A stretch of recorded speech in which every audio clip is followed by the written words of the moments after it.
Oke, mari kita sambung lagi kelanjutan dari novel Player Who Return After 10,000 Years. Dengan sangat santainya, Kang Wu pun berjalan menuju arah Malpas. Adapun Malpas sendiri setelah mengetahui identitas Kang Wu, ia nampak sangat ketakutan.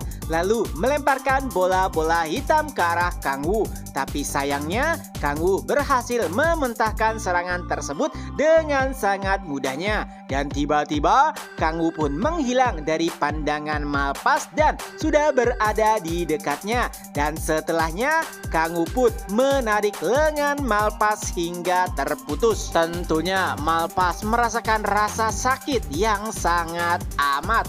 Tapi ia juga masih berusaha untuk bisa memberikan serangan balasan dengan kekuatan yang diajarkan oleh Lucifer. Malpas mengeluarkan bola hitam besar dari dadanya. Ya, bola hitam tersebut menyerap segala hal yang berada di dekatnya.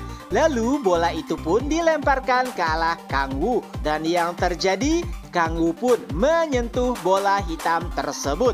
Awalnya Malpas tersenyum karena yakin jika Kang Wu akan tersedot. Tapi yang terjadi setelahnya malah Kang Wu lah yang menyerap bola hitam tersebut.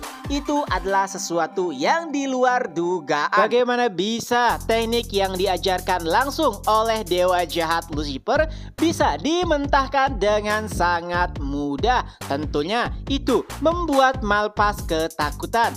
Baik dirinya, Halpas dan juga Penex merupakan petarung jarak jauh. Jadi menjaga jarak adalah sebuah keuntungan. Dan karena merasa sangat takut, ia pun berusaha berlari untuk menjaga jarak dari Kang Wu. Tapi anehnya, seberapa kuat pun ia berusaha untuk menjauh, Kang Wu selalu berada di dekatnya. Bahkan setelahnya, Kang Wu pun meremas kaki Halpas sampai remuk dan ia pun menjerit kesakitan. Ini pertama kalinya ia merasa sangat ketakutan.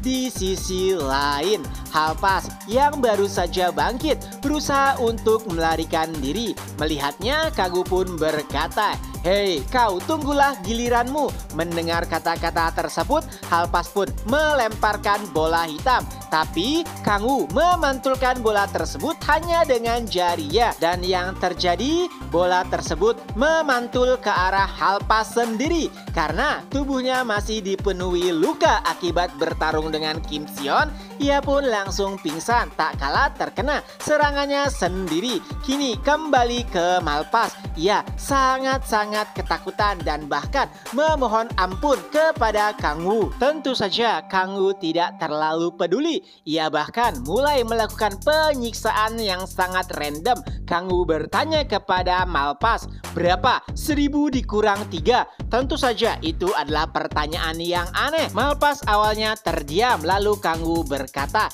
"Jawab saja, aku tidak memiliki banyak waktu." Dan Malpas pun menjawab, 993. Setelah mendengar jawaban tersebut, tubuh Malpas pun digerogoti oleh otoritas predasi. Dan tentu saja tidak hanya itu, Kang Wu selalu saja mengajukan pertanyaan matematika. Setiap kali Malpas menjawab, Kang Wu pun mulai melakukan penyiksaannya sedikit demi sedikit. Itu membuat Kang Wu senang.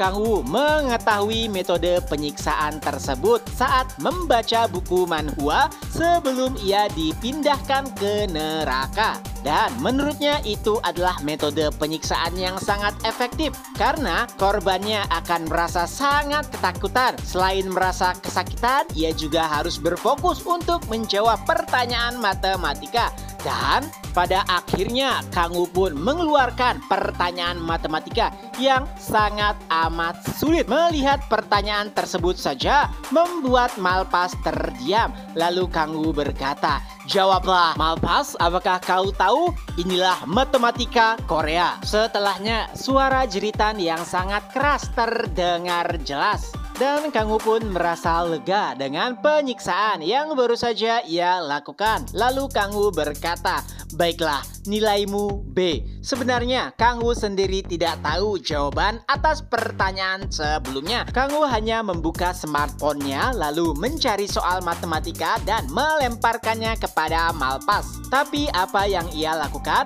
benar-benar membuatnya lega. Setelahnya, Kang Wu pun ingin mencari informasi terkait ketiga iblis yang baru saja ia hadapi. Ia pun berjalan ke arah Halpas yang masih tergeletak di atas tanah. Kang Wu pun berkata, "Pak Tua, bangunlah, kau tidak bisa tidur di sini." Dan saat Halpas terbangun, ia pun berteriak, "Kak, kamu?" Tapi Kang Wu langsung menendangnya. "Di sini akulah yang bertanya, bukannya kau. Pahamilah situasimu." Bisa dipastikan ketiga iblis tersebut jika berada di neraka lingkaran ke-9 merupakan iblis peringkat tinggi. Tapi pertanyaannya, Kang Wu tidak pernah melihat mereka. Dan yang lebih mengejutkan adalah ketiganya bisa menggunakan kekuatan Lucifer, yang artinya mereka berhubungan dengan Lucifer. Tapi lagi-lagi Kang Wu tidak pernah melihat mereka. Padahal Kang Wu sudah sering bertarung melawan Lucifer. Oleh sebab itulah pertanyaan pertama Kang Wu adalah, apakah kalian pelayan Lucifer? Halpas hanya terdiam, tapi dari ekspresinya Kang Wu tahu bahwa mereka benar-benar pelayan Lucifer. Nah, karena Kang Wu tidak bisa mengenali ketiganya, maka bisa dipastikan mereka bertiga adalah pelayan baru Lucifer. Jika demikian, maka mungkin saja Lucifer telah mendapatkan sedikit kekuatan lamanya. Tentu saja itu akan menjadi hal yang merepotkan di dunia. Kang Wu sudah sibuk untuk menghadapi kultus iblis, tapi saat ini juga dengan Lucifer, ya, dinding dimensi antara Elnor dengan bumi nampaknya sudah melemah. Jika terus dibiarkan, kemungkinan para bawahan Lucifer akan terus mengunjungi bumi dan itu akan benar-benar merepotkan. Padahal Kang Wu hanya ingin hidup tenang, tapi situasi malah menjadi semakin rumit. Kang Wu juga mendapatkan informasi bahwasanya Lucifer tengah berperang melawan malaikat, yang artinya Lucifer juga pasti telah mengumpulkan banyak pelayan baru. Lalu Kang Wu bertanya kembali, "Jadi kenapa Lucifer mengirim kalian ke bumi?" Halpas hanya terdiam. Lalu Kang Wu berkata, "Jawablah jika kau tidak ingin bernasib sepertinya." Yang dimaksud adalah Malpas. Melihat hal tersebut tentu saja membuat Halpas ketakutan. Lalu ia pun berkata, "Kami ke bumi untuk mencari Satan." Kang Wu nampak heran. "Apa? Mencari Satan? Apakah Satan memang berada di bumi?" Lalu Kang Wu kembali bertanya, untuk apa Lucifer ingin menemui Satan? Dan Halpas pun menjawab, "Aku tidak tahu pasti. Tapi Tuan Lucifer berkata, katakan saja kepada Satan, bagaimana kalau kita berkoalisi untuk mendapatkan 10.000 inti iblis?" Dan Satan pasti akan langsung memahami pertanyaan tersebut.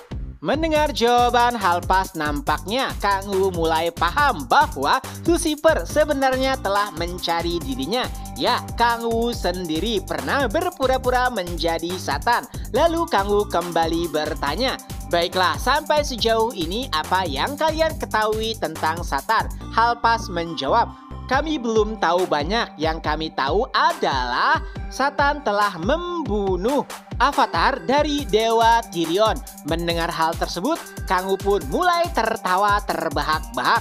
Energi iblis bahkan langsung menyelimuti tubuhnya. Ia berkata, "Sepertinya kau tidak tahu apa-apa. Padahal orang yang sedang kau cari sudah berada di hadapanmu." Tentu saja itu membuat Halpas terkejut. Apa? Kau adalah Satan? Jika begitu, bagaimana bisa kau membantu budak-budak milik Gaia? Kang Wu pun tidak peduli dengan perkataan Halpas. Ia malahan langsung mencongkel salah satu mata Halpas dan berkata, "Sepertinya matamu tidak bisa digunakan dengan baik." Halpas hanya bisa menjerit. Lalu ia kembali berkata, "Benarkah Anda Satan?" Karena masih merasa ragu, Kang Wu pun kembali mencongkel mata Halpas dan berkata, "Sepertinya matamu hanya hiasan saja. Kau benar-benar tidak bisa menilai secara langsung. Baiklah, pelayan Lucifer, katakan ini kepada tuanmu." Aku tidak butuh aliansi dengannya karena aku telah memiliki 10.000 inti iblis. Dan karena aku sudah bosan dengan bumi, maka tunggu saja, baik itu aku, kultus iblis dan budak-budakku akan menuju benua Elnor. Senyum licik nampak sangat jelas di wajah Kang Wu. Setelah mendengar kata-kata aliansi, ia pun langsung membuat sebuah rencana, yaitu mengadu domba Lucifer dan juga Satan. Dengan itu, deklarasi perang pun dibuat dan chapter pun berakhir. Nah, itulah kelanjutan dari novel Player Who Return After 10,000 Years. Semoga terhibur. Ketemu lagi di next video. Bye-bye.